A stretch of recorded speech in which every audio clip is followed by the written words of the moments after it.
Good afternoon, Seven Stars. Good afternoon, teacher. Ano kayo? Para wala namang energy. So, good afternoon, Seven Stars. Good afternoon, teacher. Okay. To start our class today, let's have a short prayer.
I'll continue the prayer, and today I am thankful that everyone is here, and please guide us through this session.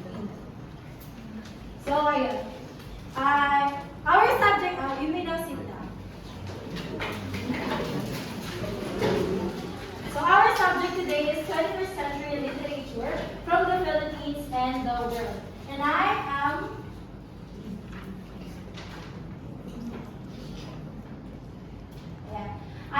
teacher Tina for today's session, and I am your teacher for this subject. So, as we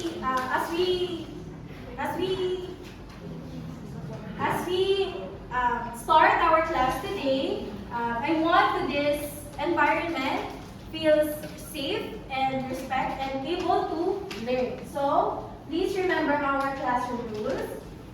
Can someone read? Hands?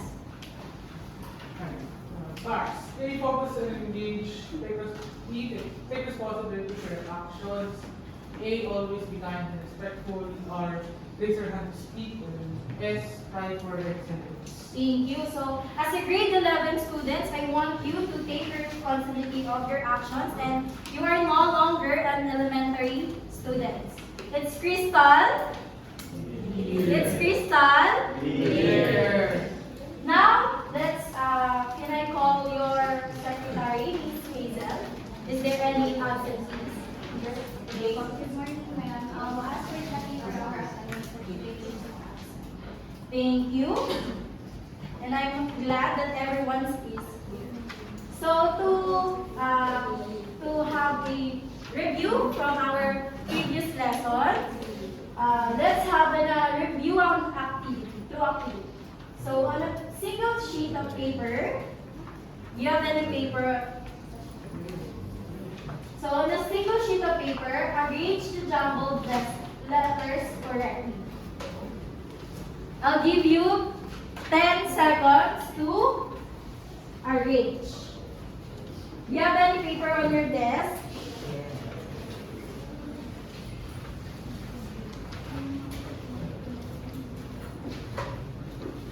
I'll count down. 1, 2, 3, 4, 5, 6, 7, 8, 9, 10. So what is the word buford? Angelo? The word that I assembled or arranged is the word poetry. Let's see. Yes, it's correct. So what is poetry means? Trisha.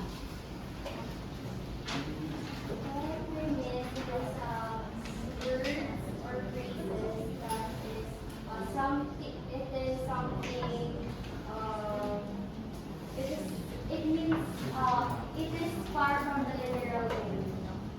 Thank you. No, it's like Trisha said, poetry is something that a text that conveys a message or far from literal. So, and anyone can also share what is poetry means. Jake, you have an idea? It's okay. And what poetry? What can poetry help us to express our thoughts and emotions? How can poetry help to express our emotions and thoughts? Anyone? Nicole? Poetry can help us to express our thoughts and emotions by putting our feelings into it. Because when we write poetry, it helps us to release our, sometimes if we are stressed or something, we can express that feeling into poetry. Okay. As Nicole said, poetry can help us through putting our emotions or thoughts in a creative way. Am I right? Nicole? So first,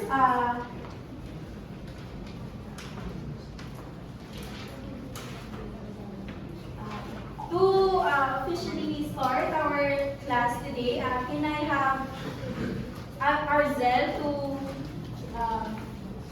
read our lesson, our objective for our lesson. At the end of the lesson, the students must be able to identify the difference between literary meaning and literal language based on how they are used, demonstrate open-mindedness by believing inferring literary meaning from literal language based on its usage, and construct an interpretation of literary meaning from literal language based on its usage. And I hope you remember this objective to be our guide in our lesson.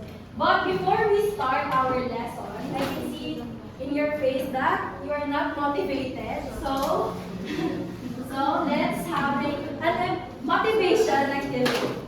So it's titled Look Deeper, Think Bigger. So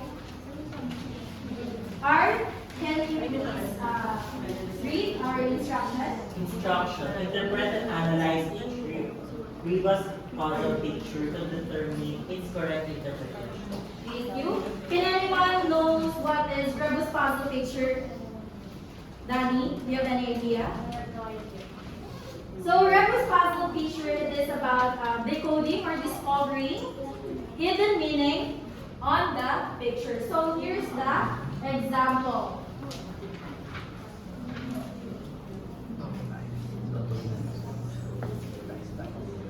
Do you have any idea what is this? No. So it is we have pair of dice. So therefore it is paradise. So do you have an idea now? Okay. So let's number 1. Danny, do you have any answer? Let's see if it is sandbox. Oh, great. Good job. Next.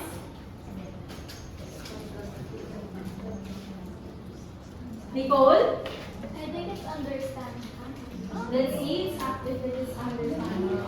Very good. Next.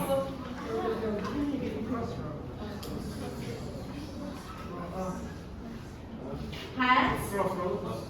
Can you please stand up? Crossroads. Let's see if it is crossroads. Good job. Next. Angelo. I think it's the word downtown. Downtown. Let's see. Very good. Next.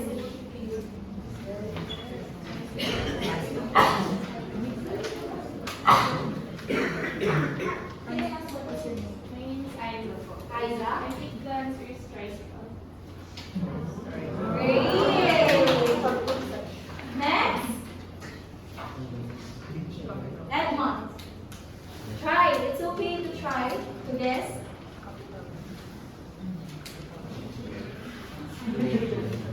Yeah, it's fine. What about Trisha? Teacher. Any guess? Mara? High chair to teacher. High chair. Let's see. Good job.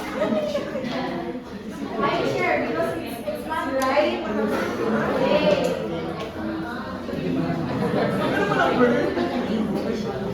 So this. Zai. It's okay to try.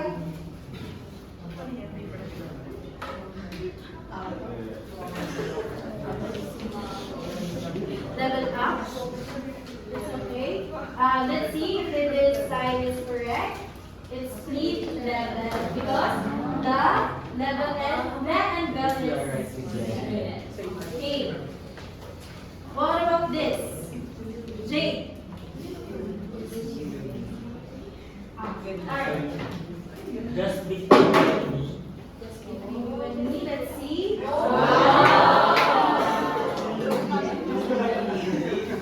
Next.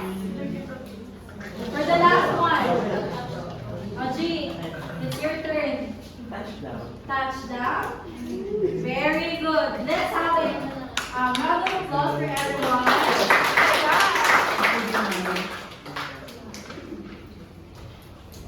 So, to broaden our mind, let's proceed to our main activity that can anyone please read the instruction? CJ. Instruction. Listen to the song Ride Home by Ben and follow along with the lyrics while watching the lyric video. This do you know Ride Home by Ben and Ben song? Yes. Most of you know the Ride Home song by Ben. So I'll give you a copy while watching. You can share. You can share. I'm so sorry. Can you share? Thank you. Thank you. So, please listen to the song and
central theme.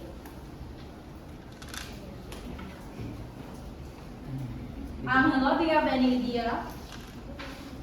I think the central theme of the song Ride Home by Ben and Ben is it's to express his love to someone who is deeply appreciated is and he is willing to do everything just to be with her with his love. Okay, thank you. So, according to Angelo, the central theme of the song is something that loved ones, right? So, when we have a loved ones that far from us, it so far from us. So, the central theme of the song is something that loved ones that have a longing for their loved ones, right? No? So, looking in your lyrics, and the song, does the home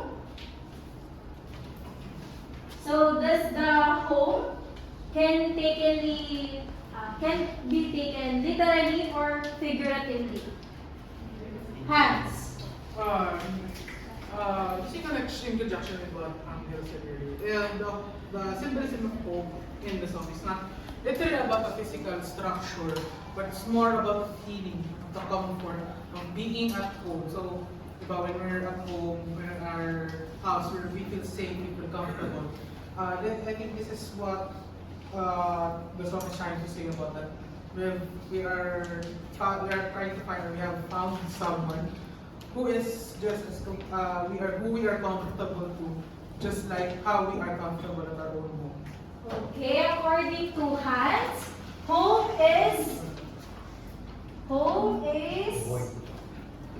more than a place, right? More than a place that we feel we are safe, right? Everything in comfortable. Okay, thank you. We feel safe and comfortable.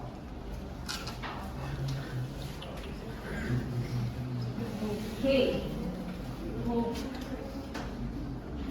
So,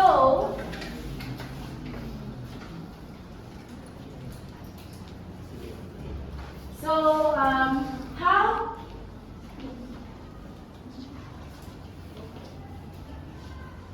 do you have any idea, another idea of what can be home, or literally or figuratively?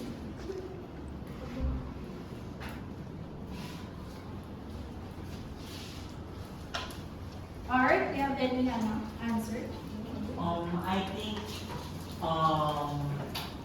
bukod sa home natin that we consider it as our house that consists of family, I think home can be considered as well based on the friendship or the people around you, not specifically to your loved ones, like your significant other, but also home can be classified also to your friends who is with you or in the cycle that you have. Okay, according to Art, home can be friend. That makes him feel safe and comfortable. So,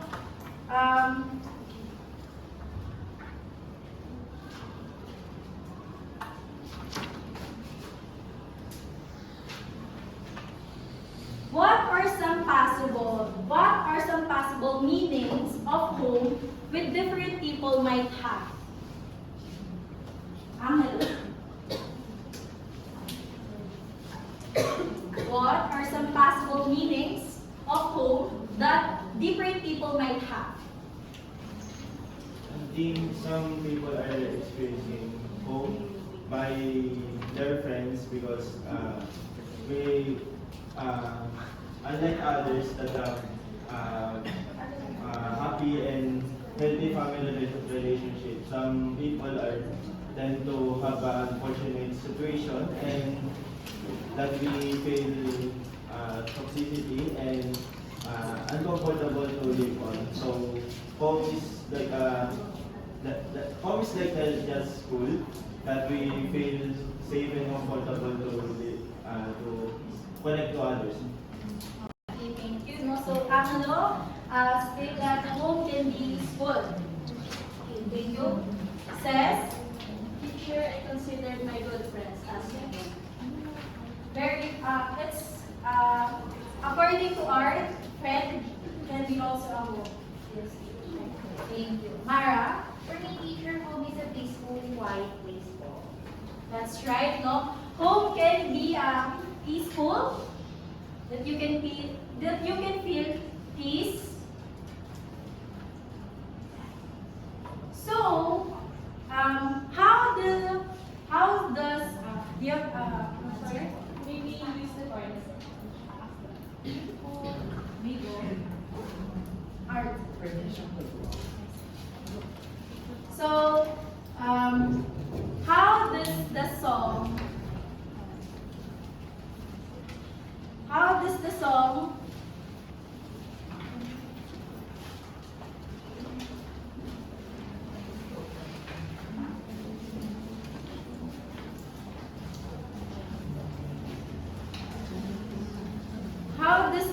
conveys the different how does the song conveys different meanings of Teacher, we have different interpretations po. So different interpretations po ng classmates ko. Should we accept it? Yung iba-iba namin interpretations sa Yes. Yes, by willingly accept those different perspectives of your classmate, you can accept and acknowledge beyond what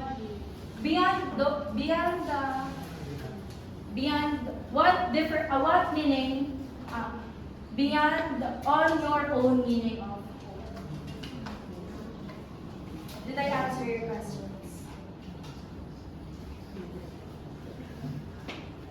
Mara? Teacher, why is it important for us to accept their perspective? So,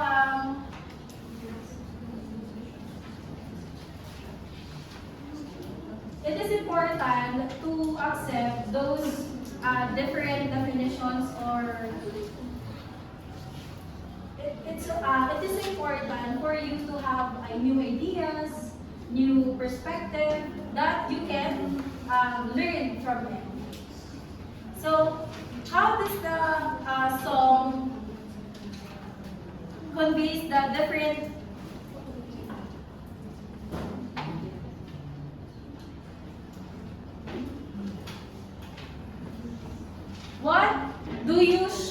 what do you show by willingly considering different perspectives of home, even if they differ from your own?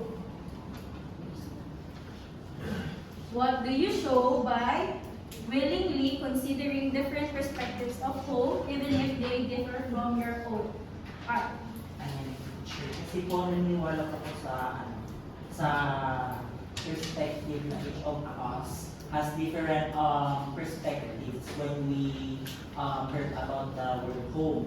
And each of us has different experiences that we might experience already, that we felt like we are in a home or we are in a safe place. So with that being said po, I think po we portray or we express respect on how we receive others' definition or others' perspectives when it comes to the word home.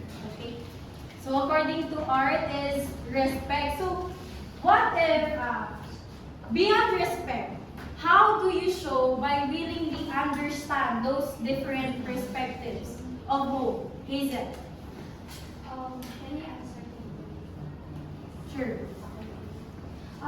Gaya nga po ng sinabi mo kanina, nabanggit niyo yung tanong na paano na naging isa sa kakapalan ng isang tao yung pagkakaroon ng willingness. So, nung binabasa ko po yung Gilles picture, na-realize ko na hindi masasabi ng isang tao na tahanan niya yung isang tao or maaaring special someone or kaibigan kapag hindi siya open-minded na tanggapin kung ano yung iba't ibang perspective na meron ng isang tao. At kaya nga nang sinabi sa kanta na I found my way home, so I'm coming home to you.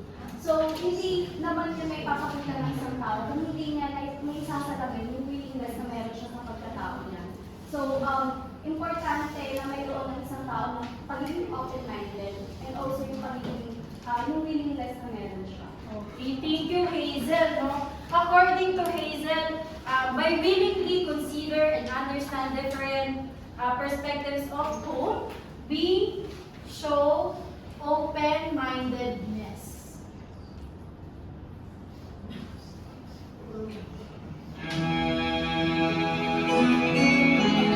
Sorry.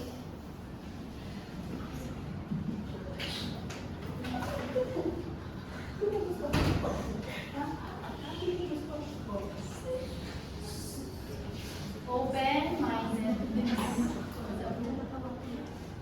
So, by willingly consider, understand different. So, how can you demonstrate open-mindedness? And how can we demonstrate open-mindedness and different definitions of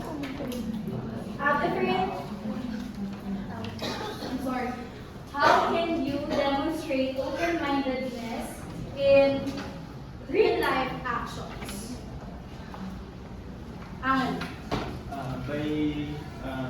Angel. Siguro po pag demonstrate ko ng open-mindedness po, kailangan po talaga tayo good listener po and magkaroon po tayo ng empathy po kasi po, hindi naman po lahat ng tao is same po ng experience, same ng po ng situation. So, hindi po talaga tayo, never judge someone na hindi po natin naranasan yung experience unless dumungtong po tayo sa sarili lang po sa patos.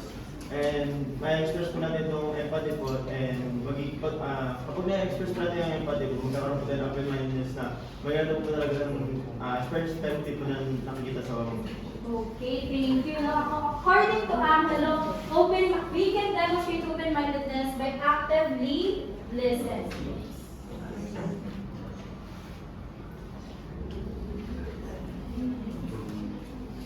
And also empathy showed, right?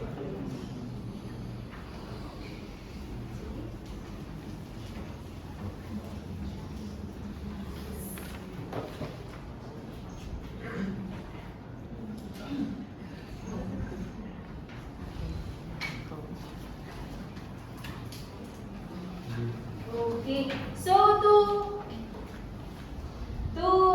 proceed our lesson for today, our lesson is, can someone please read? Micaela?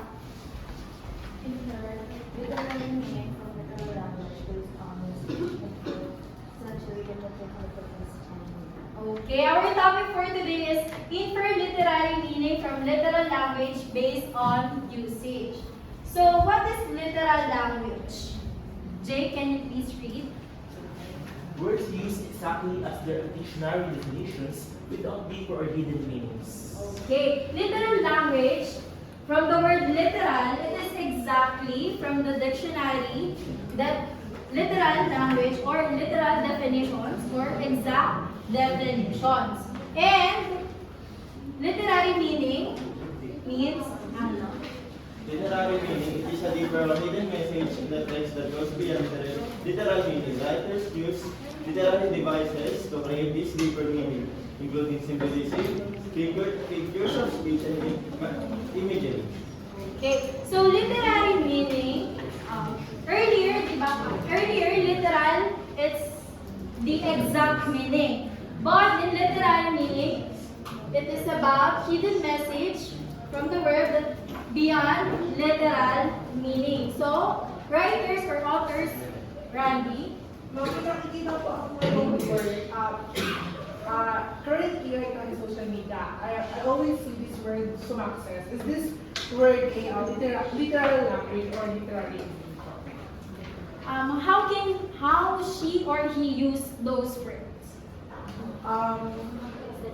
In the video ko kasi, the woman said, sumaksis ako. So, ganun ito ko ginamit yung word na sumaksis. Based on our topic, the base of usage, if the sumakses is different, she used differently from literal or exact definition of it. It is literary meaning. But if you connect to the literal language, sumakses, it's something achieved, right? Yes. Yes. So it is literal language.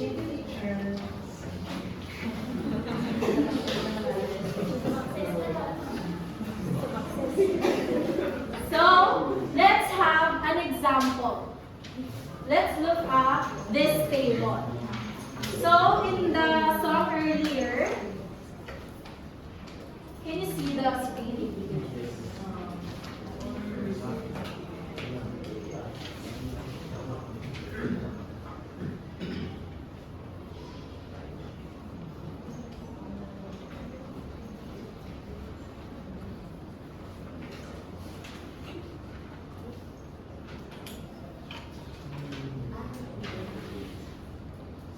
So, the lyrics took a morning ride to a place where you and I were supposed to meet. So, the literal language is the person took a ride, or either it's a bicycle or motorcycle, in the morning to a place that they had a plan to meet, or it is their meeting place. So, in literary meaning, can someone read?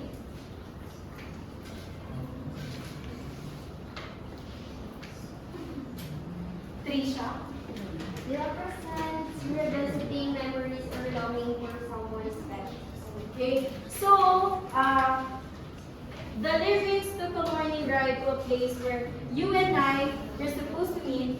The literary meaning, it represents revisiting memories or longing of someone special. Meaning, the singer or the author is reminiscing about the past connections with someone important. Next is, Hans, can you please read the next line of the lyrics?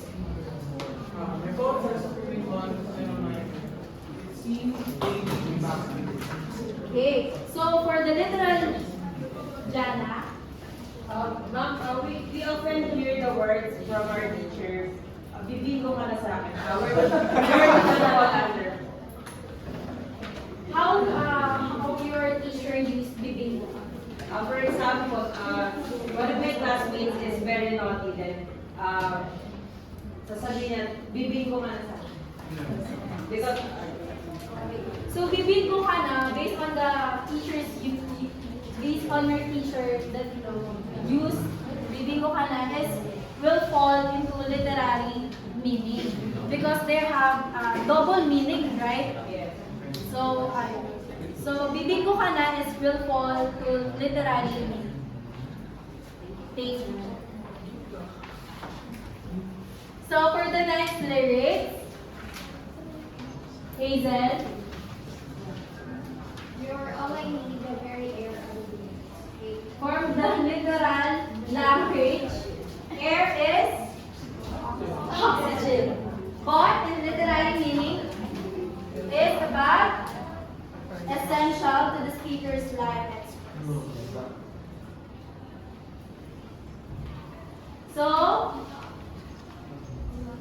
So many questions are thrown in the skies. So the literal language of this is the person has asked many questions physically thrown in the sky, but in literal meaning, seeking answer about life or about love. So last, I found my way home.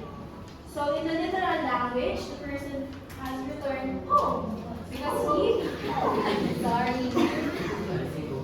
So the person or the author found her or him. So in literary meaning, it is represents already find their peace. So it symbolizes emotional security, love, or finding one's place. So in Imperi Mara, Teacher Tina, bakit po, why is this lyrics repetitive? I found my way home, I found my way home, I found my way home. It's 4 times. It's 4 times. Why is it repeated? part of poetry or lyric poetry, it is a part of poetry that you can use repetitions or literary devices. It excludes literary devices. There's a few repetitions or alliterations. Thank you po. So to apply our learnings, we have an activity. Can someone please read, Jake? You will be divided into 2 groups, and each group will analyze the theme short poem. Using the interpretation table, identify lines where you can distinguish between different language and literary meaning. Then, interpret these lines and explain your understanding. Afterward, each group will share their interpretation notes. Okay, because our time is limited, you can take it from you can take it as assignment, and you can group yourself according to your class number.